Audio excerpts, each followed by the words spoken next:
ได้อ้ายว่าตั้งใจเฮ็ดงานในช่วงนี้นะ ดีใจ ดีใจ ตั้งใจเลยตั้งใจขนาดได้เดือนนี้เลยตอนแรกว่าจะลงอันเอาโทรศัพท์ให้เพิ่นว่าเห็นเพิ่นบ่มีว่าเห็นว่ามีแล้วก็ยาว่ะ โอ้ เช้าหน่อยของข่อยแล้วสิให้เพิ่น เบิ่งคลิปอยู่บ่ กลับไปหาอยู่บริเวณพ่อแม่บอกกลับ วานนี้ก็จนให้พุ่นแล้ววานนี้ก็เลย เอากูว่าให้ เอามันขึ้นเด้ตั้งแต่น้องมาเยี่ยมมื้อหันก็เริ่มขึ้นแล้วว่าสิเฮ็ดจังได๋เนาะแบบสิเบิ่งแยงน้องได้เนาะคิดว่าแบบเดือนนี้แบบเขามีหนี้ได้เดือนนี้ฮะก็เลยว่าสิไปหาแล้วเดือนเนี้ยพักนี้เขามันหลายเงินบ่พอก็เลยบ่ได้ไปว่าสิไปซื้อของต้อนให้เพิ่น เด้ นะ เนาะหลายอย่างหลายคนเพิ่นก็ถามมาอยู่ว่าเป็นหยังอ้ายคือว่าบ่เป็นห่วงน้องแท้ โหบ่เป็นห่วงว่ะน้ำตาเป็นไหลผมยังคือนั่งคิดตั้งแต่วานนี่แหละผมบ่เป็นห่วงว่ะ ประเทศจริงแล้วก็ถือ เขาสิเบิ่งแยงเองดอกน้องอ่ะนี่แม่น่ะตั้งใจเฮ็ดเวียกอยู่พุ่นแหล้วเพราะว่าแม่สิมายามก็เฮาก็ดีใจเฮาก็เพราะว่าแม่ยังบ่ทันมาก็เฮาก็สิเบิ่ง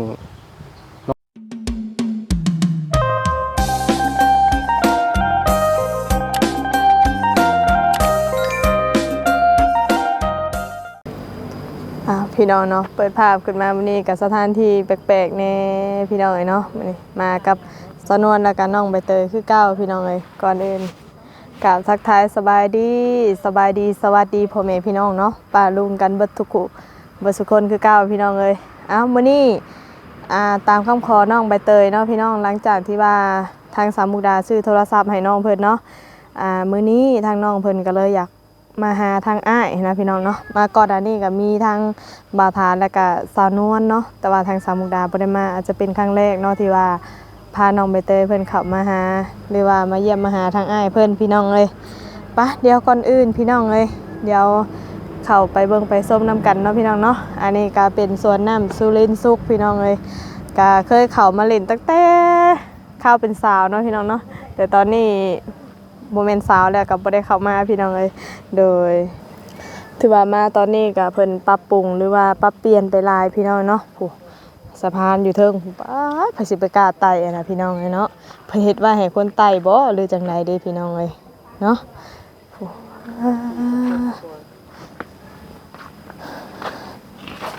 สบายดีทางนี้สองสาวบูเบอรี่เลยจังได๋อีล่ะเลยเป็นจะได้มาฮอดแล้วฮะเป็นน้ำส่วงอันนี้บ่คือมิดสมออยู่แท้ทางสวนน้ำสวนในเฮามีคนเข้ามาอยู่บ่เด้ช่วงนี้เนาะคือมิดอิ่มซิมแท้นี่อาจสิเป็นช่วงนั่นแหละ แต่ช่วงนี้หน้าฝนนี่ก็คือสิบ่ปานใดพี่น้องจะบ่คือหน้าแล้งปานใดเนาะเพิ่นขายกับข้าวกับน้ำเลยสมกเลย เรื่องขายคือเก่าบ่แม่นมีอาหารทะเลแน่นอนล่ะเนาะอยู่ใช้ทางได้อ้ายเพิ่นเฮาก็บ่ไปเลาะเบิ่งบ่ไปเลาะแถวนั้นถ่ายชมวิวท่าเพิ่นโอ้ลำพูนบ่อย่าว่าเพิ่นเฮ็ดเวียกเฮ็ดงานเนาะก็บ่เข้าไปนะมีแต่ให้น้องใบเตยเข้าไปหาอ้ายเพิ่นฮู้จักอยู่บ่ซะบ่อนอ้ายอยู่บ่อีล่ะฮะถามข่าวเอาเนาะถามข่าวเอาเนาะไปย่างไปเดี๋ยวย่างไปลบเบิ่งดูถูกปะถ้าบ่เห็นเดี๋ยวจะมาน้ำเมื่อยเด้อไป ใช้สานวนคือบ่พาไปเบิ่งก่อนพุ่นเนาะเบิ่งในย่างไปเบิ่งก่อนพี่น้องอุ้ยขอโทษหลายๆเนาะแต่จะบ่ได้ไปหาน้องใบเตยพี่น้องก็คือไปถ่ายคลิปให้อันพี่น้องในเบิ่งเนาะเพราะว่าสามมุกดานี่ก็โอ้บ่ได้มาแต่โดนแล้วพี่น้องเจอมานี่ก็เพิ่นปรับเปลี่ยนหลายเนาะเป็นสถานที่อีกหนึ่งบ่อนเนาะหนึ่งแห่งที่ว่าเป็นบ่อนท่องเที่ยวของเด็กน้อยแล้วก็ผู้ใหญ่วัยสาวผู้แสะผู้สาวผู้บ่าวผู้แพ้วผู้ป้าพี่น้องเลยเนาะก็ถือว่าก็มีคนอยู่แต่ว่าบ่หลายปานใดช่วงนี้เนาะแต่ก่อนนี่คือทางเพิ่นนี่ก็ยังบ่ได้ขยายออกหลายขนาดนี้ได้พี่น้องเนาะแต่เดี๋ยวนี้คือแบบป้ากวงควงแห้งพี่น้องเนาะถือว่ามาหลินมาเที่ยวพาลูกพาเต้ามาวันพักวันผ่อนนี่คือแบบจบบอนเดียวนี่เลยพี่น้องเนาะมีแต่ว่ารอถ่าทั้งน้องใบเตยไปนำอ้ายเพิ่นพี่น้องเนาะแล้วก็สิถามไทยน้องเมืองก็บ่ฮู้ว่าทางอ้ายเพิ่นว่างหรือบ่เนาะก็ มื้อนี้ก็เป็นมื้อเป็นเวียกเป็นงานเนี่ยพี่น้องแต่ว่าใครเนี่ยแต่ว่าคนบ่หลายเด้อพี่น้องแต่ก็มาลุ้นมาส้มน้ำกันเนาะว่าทางอ้ายเพิ่นสิออกมาได้บ่พี่น้องเอ้ยโดย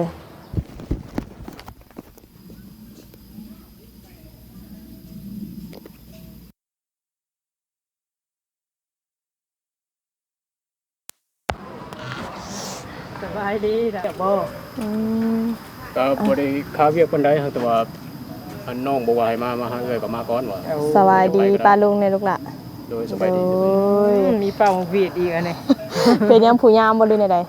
เป็นคนยามนี่แหละคนยาม ๆโอ้โห ตัวนี่แหละ เป็นอะไรตั้งใจเฮ็ดเวียกอยู่ นี่ บ่ ไปเอ้ยเลย ตั้งใจแล้วเดือนนี้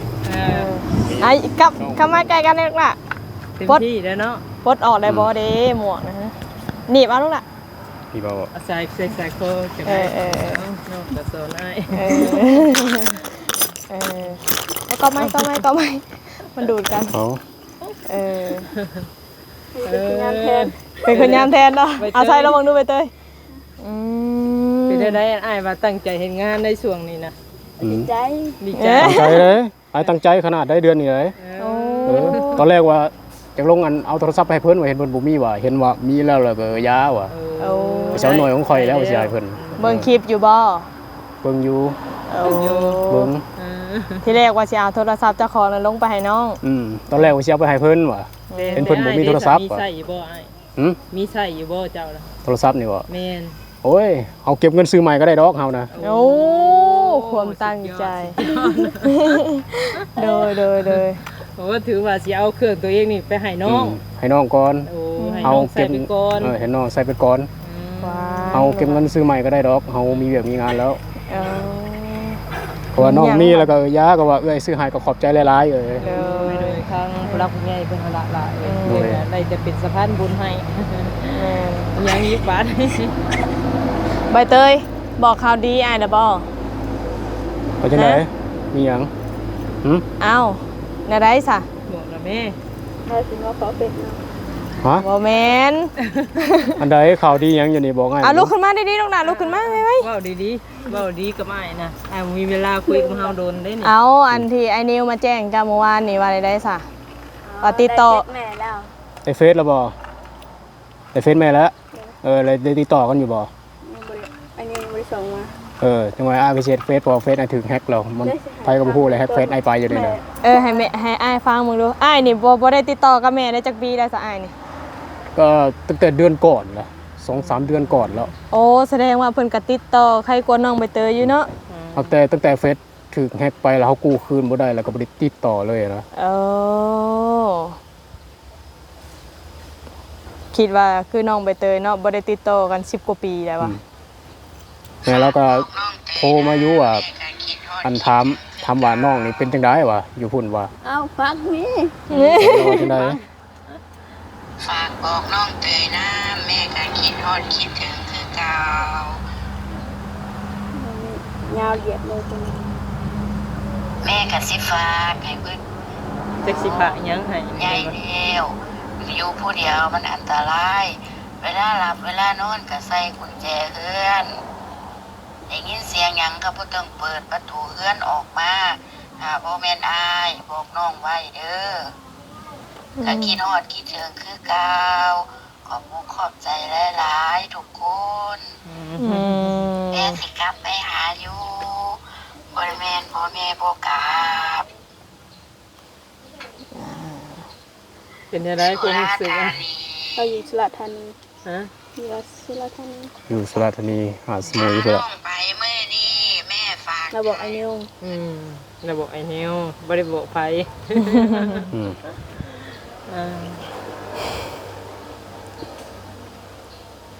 เป็นอะไรซะอันซื้อเพชรอ้ายได้บอกน้องนะแม่ ยังบ่ได้เฮ็ดซ้ำ โอ้เรียกซ้ำเฮ็ดได้ไรซะมีแต่ เฮ็ด เจ้าเอาเพชรเจ้าไว้ให้อ้าย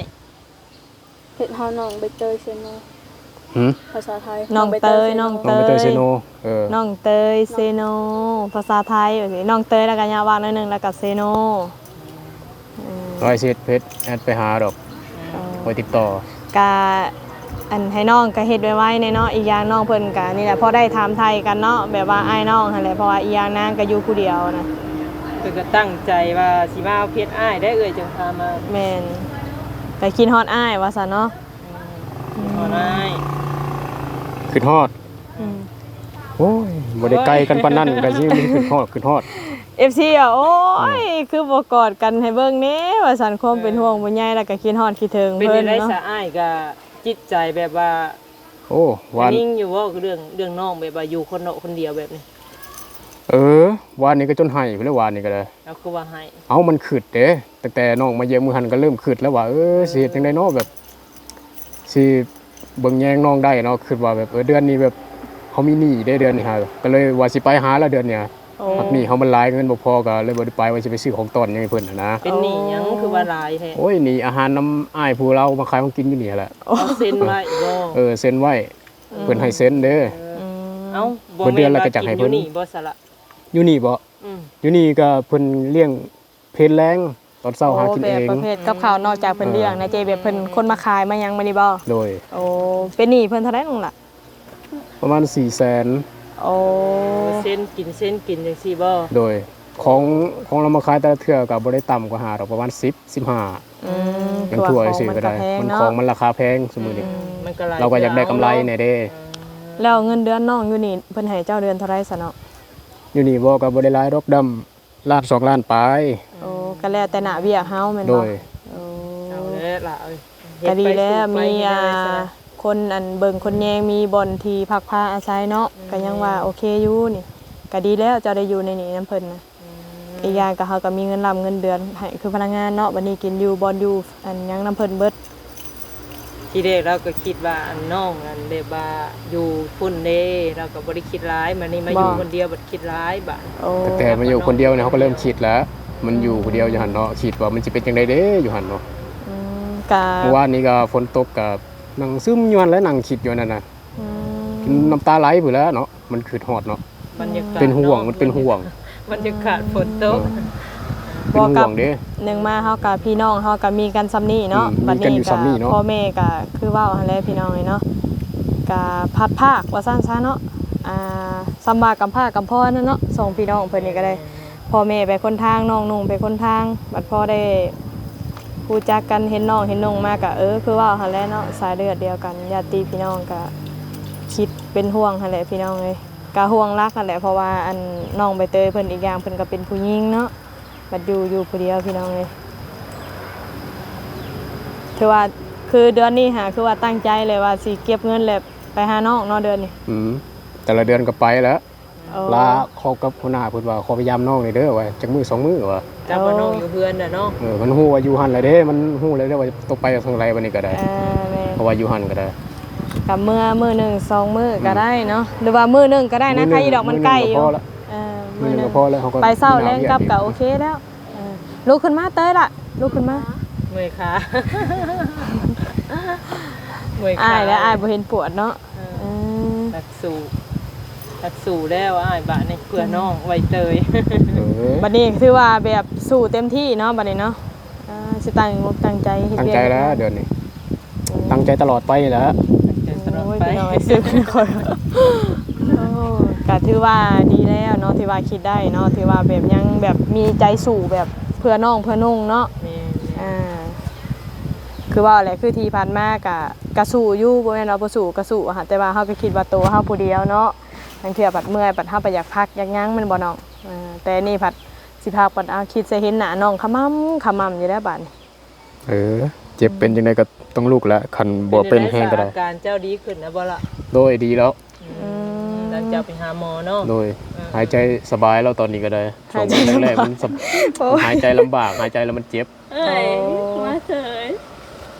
อืมแต่ว่ากับอ้ายเพิ่นก็บ่สบายพี่น้องสามุกหาก็เห็นอ้ายเพิ่นครั้งแรกนี่แหละพี่น้องเนาะก่อนหน้านี้ก็สาวนวลมากับบ่าวทา ข่อยมากก็คือว่าหั่นแหละมันแบบว่าน้องเพิ่นคุยส่วนตัวกันก็เลยบ่ได้อันนั้นหันนะบ่ได้สัมภาษณ์แล้วก็บ่ได้ใครบ่ได้ถามก็มีโอกาสที่ข้าวเที่ยงนะบ่ล่ะ กินแล้ว คิดได้ยังกินข้าวบ่นี่ กินกับพวกเครื่องใน ขวเครื่องในแต่แซ่บอยู่เด้เนาะขวเครื่องในอายุอ้ายนี่จักปีแล้วลืนน้อง ประมาณปีนี้ก็23ปีนี่แหละ โอ้ โดย การเลื่อนกัน7-8 ปีเนาะอืมเอากะมีแต่ว่าเบิ่งแย่งดูแลกันหั่นแหละล่ะอีกอย่างเจ้าก็มีพี่มีน้องกันซำนี้น้องใบเตยคือกันเด้อก็ตั้งมุกตั้งใจเจ้ากันเนาะรู้จักว่าอ้ายอยู่นี่แล้วก็ตั้งมุกตั้งใจแล้วเฮ้ยบัดนี้ ไปหาอ้ายเจยไสบ่เจย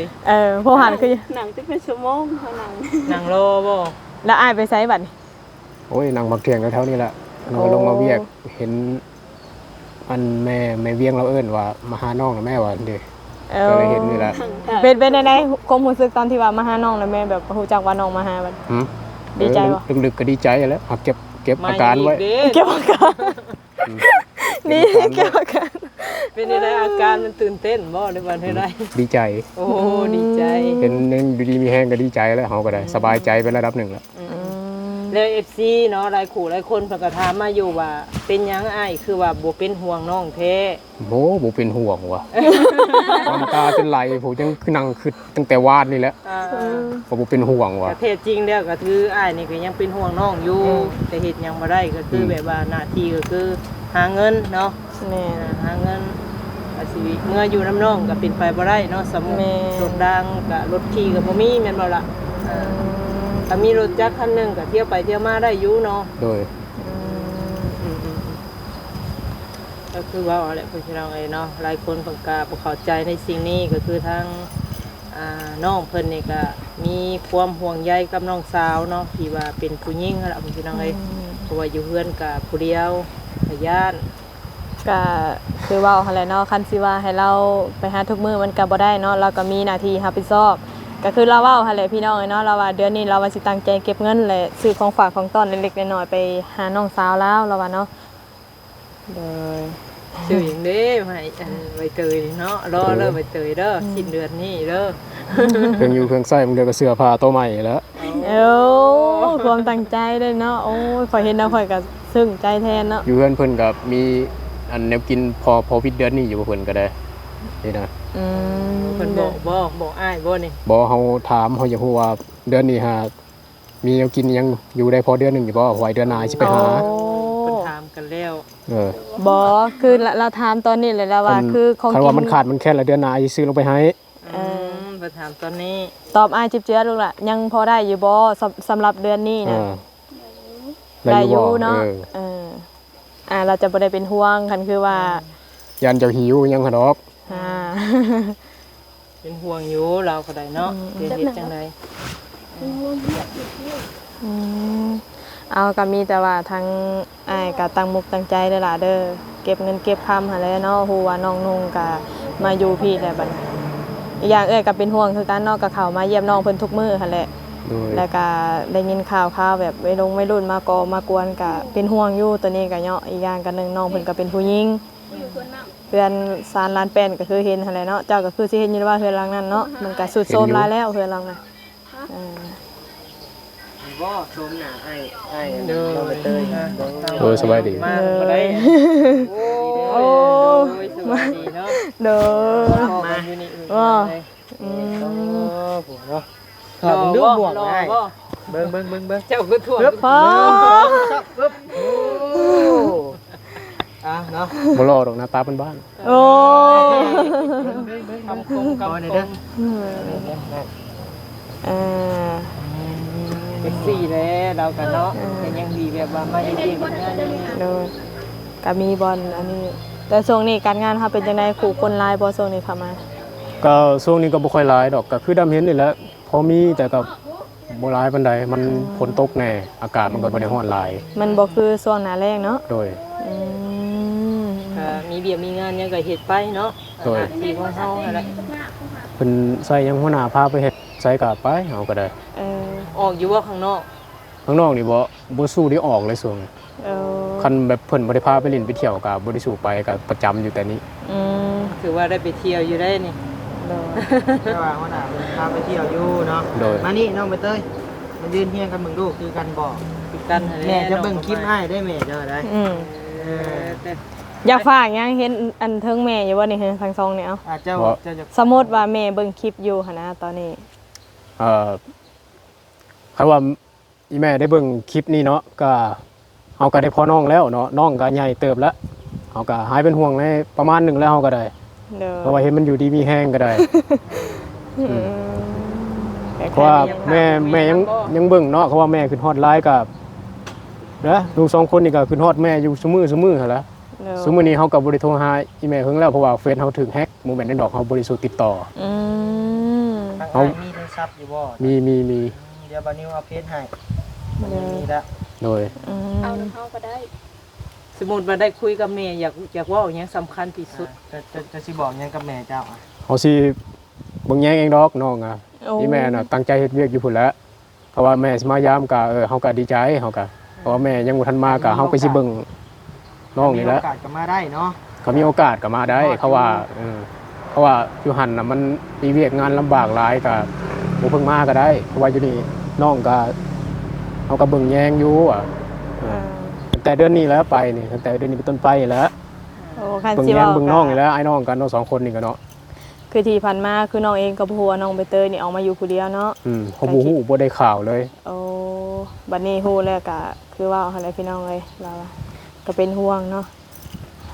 อีหล่ะคือการทะเลส่งกำลังใจให้อ้ายเด้อ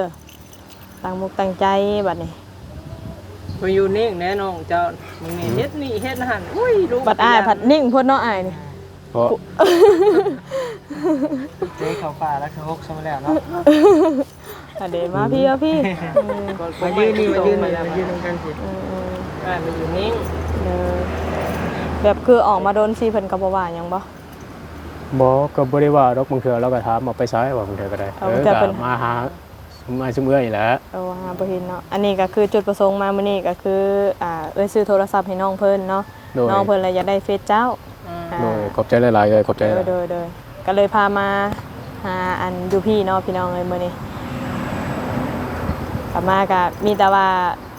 ตั้งเฟซด่วนเลยเจ้าเนาะแล้วก็แอดหาน้องสาว โดย ก็ถามไทยกันแต่ละมื้อนั่นแหละเบิ่งแล้วก็ตาดูตัวพี่น้องเนาะอยู่ผู้เดียวกินผู้เดียวจัก เจ้า ยัง ยังบ่มีเพจบ่ตอน ยังบ่ได้เฮ็ด อืม หากมีโทรศัพท์อยู่ มี แต่ยังบ่มีเพจเนาะพี่น้องเนาะเจ้าดินนะค่ะคือมื้อนี้เป็นดินแอปบ่หรือดินหยัง เบิ่งแต่ YouTube เบิ่งแต่ซีรีส์จีนอิหยังไปนี่แหละ โอ้เด้อ เด้อ อาจังใดก็คุยกับเบานิวเด้อเนาะ เด้อ แล้วได้หมดจ้ะนะ แล้ว ไปขอจบสิก่อนพี่น้องเนาะเพราะว่าระยะหนึงแล้วเพราะว่า หลายเวลาพอสมควรเนาะ องเพิ่นยืนแน่ก็บ่ เด้อ เห็นอาจัง ว่า ใด เฮารู้สึกผิดแท้ อาสวัสดีล่ะเด้อ โดยสบายดี โอเคพี่น้องก็ถามไทยทางอ้ายน้องใบเตยพี่น้องเนาะก็ถือว่าอายเพิ่นก็ต่อไปนี้ก็แสดงมุกตั้งใจเนาะสู่เพื่อน้องว่าซั่นๆเนาะสองคนพี่น้องให้เพิ่นก็ถือว่าฮักแพงเบิ่งแย่งกันหั่นแหละพี่น้องเนาะแต่ก่อนอายแล้วก็คือบ่ฮู้พี่น้องเลยนะจะมาฮู้ตอนที่ทางสาวนวลเพิ่นพาลงมาเนาะตอนที่บ่าวทาลงมานี่จังใดสำหรับคลิปนี้ก็ขอมุกขอบใจ FC เบ่สุขุสุคนเด้อพี่น้องเด้อเนาะที่เข้ามาติดตามรับชมรับฟังสำหรับคลิปนี้ลาไปก่อนเด้อพี่น้องเด้อสบายดี